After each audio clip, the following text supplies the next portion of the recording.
Ce jour-là, au fait, j'avais pris une pause sur un de mes projets couture. J'étais en train de coudre des chemises pour mes jumeaux et j'avais fait une erreur sur le short qui allait avec et ça m'avait frustrée. Du coup, j'ai décidé de mettre à plat cette robe qui traînait un peu dans ma tête. Ça fait depuis un moment. C'est une robe assez simple hein, avec une couture. C'est pas tout à fait à la taille, mais un peu plus bas que la taille, je veux dire. Euh, J'ai rajouté des détails. Donc j'avais rajouté genre un empiècement au niveau de la couture, au milieu. Euh, et aussi un biais qui va venir froncer les manches.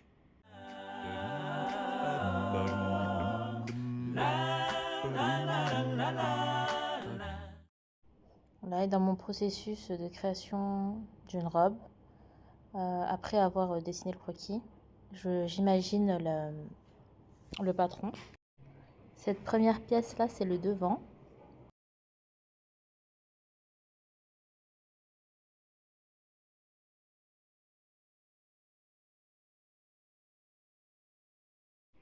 Et puis là, c'est le dos. Donc le devant, en fait, il va un petit peu plus... il va avoir une courbure haute qui va monter sur le devant et une courbure basse sur le dos, en fait, qui va descendre vers le dos. Le grand rectangle là, en fait, c'est la partie jupe, donc la partie basse.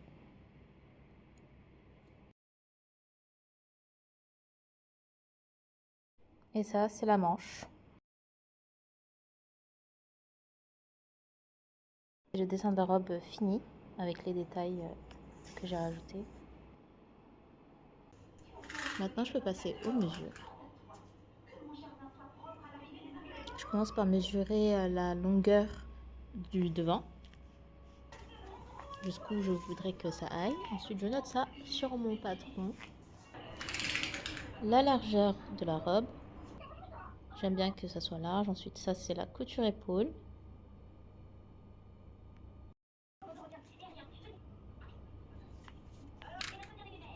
La largeur de mon emmanchure.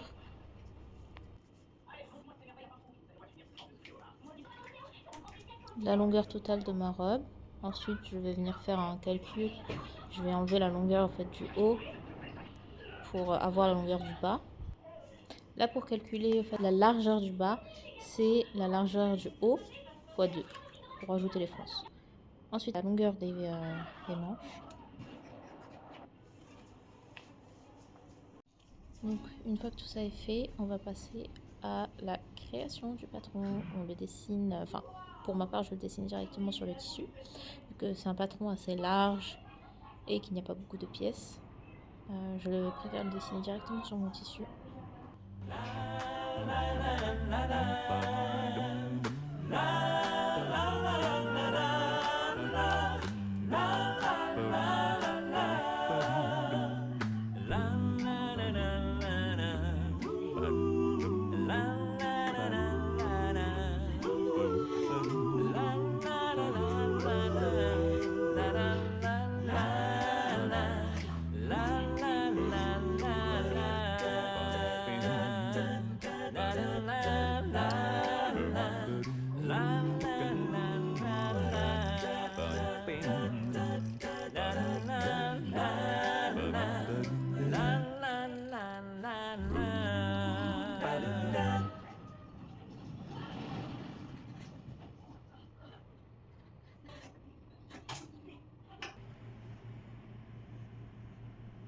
Enfin, là, on peut passer à ma partie préférée du processus, c'est-à-dire l'assemblage.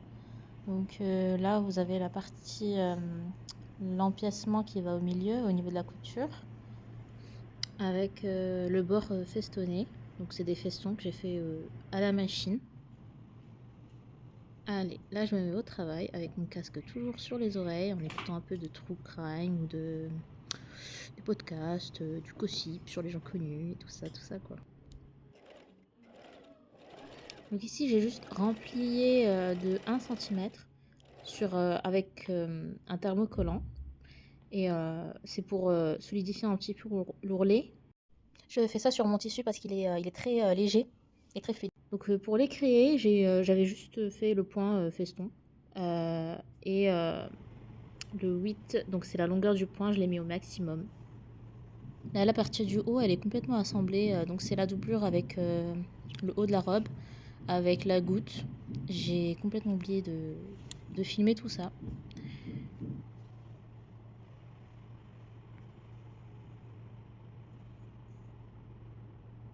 Donc pour la couture du milieu, je vais venir assembler l'empiècement festonné.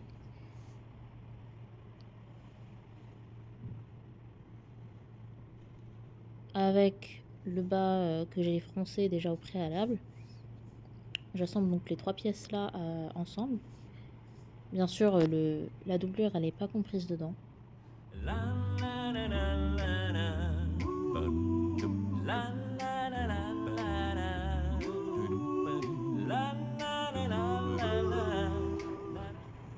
Dans le même temps, je vais venir assembler le bas de la doublure avec le haut.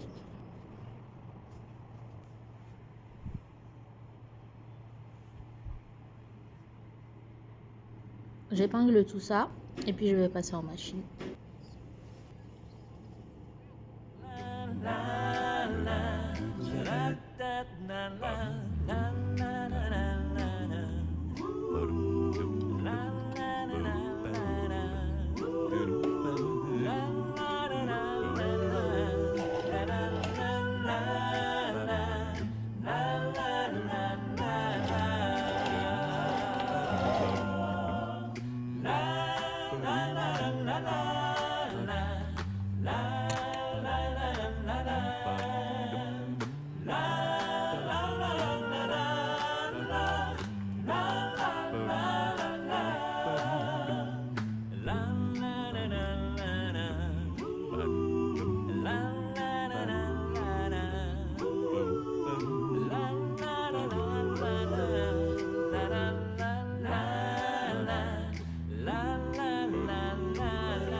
Une fois les coutures assemblées et repassées, je viens enfin assembler les côtés avec les côtés de la robe, du tissu principal et aussi de la doublure.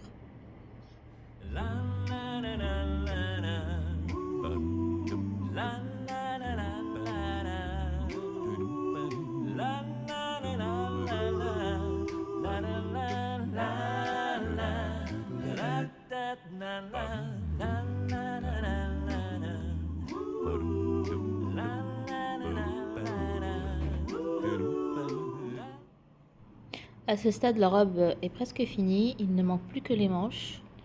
On vérifie juste la coupe, le tombé.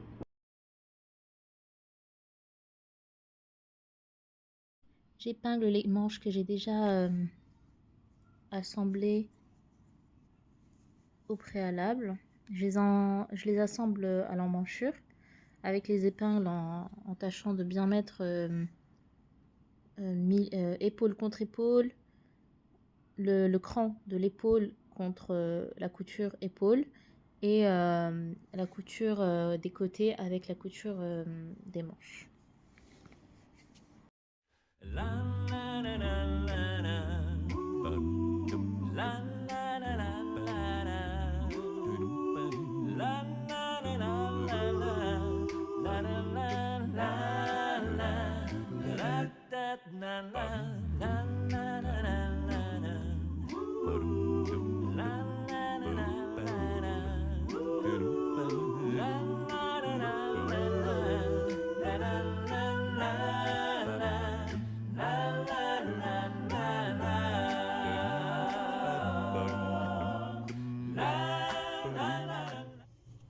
Voilà, maintenant, une fois que j'ai ma robe, elle est complètement assemblée, je viens créer les fronces au niveau du bas de la manche, comme je l'avais dessiné.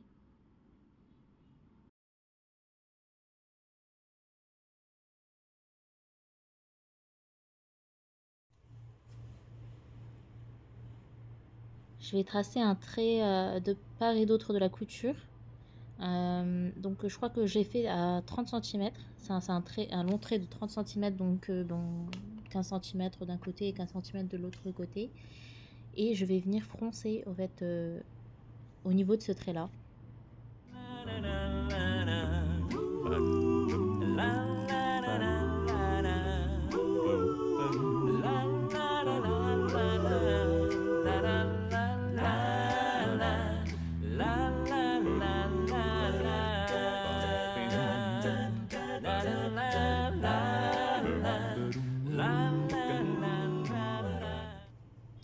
Ici, j'ai pris des petites pièces pour faire mon biais que je vais venir plaquer sur mes fronces de la manche.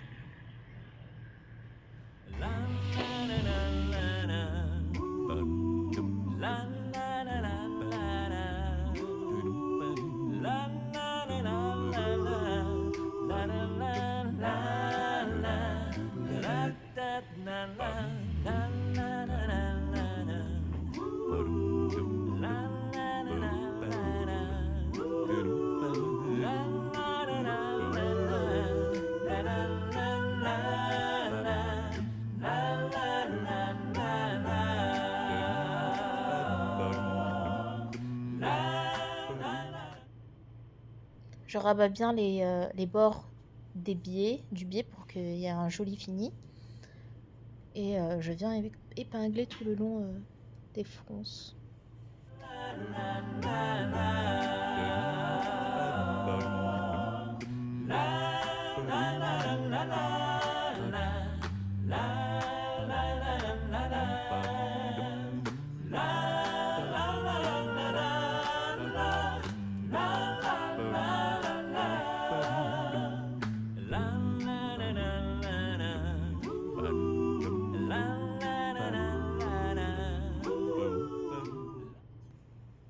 Et puis voilà, une fois que ça c'est fait, je viens juste coudre les ourlets des manches, les ourlets du bas de la robe. Et ma robe est finie. Franchement, elle m'a pas pris trop de temps. Je l'ai faite en 2 jours. Elle est vraiment simple à faire. C'est vraiment juste les petits détails avec l'empiècement et les fronces au niveau de la manche qui vont prendre, on va dire, le plus de temps. Mais voilà, elle est finie. Dites-moi ce que vous en pensez. Moi, j'aime bien le style que ça fait. Un peu Lolita, gothique, un peu, voilà, mais en mode modeste.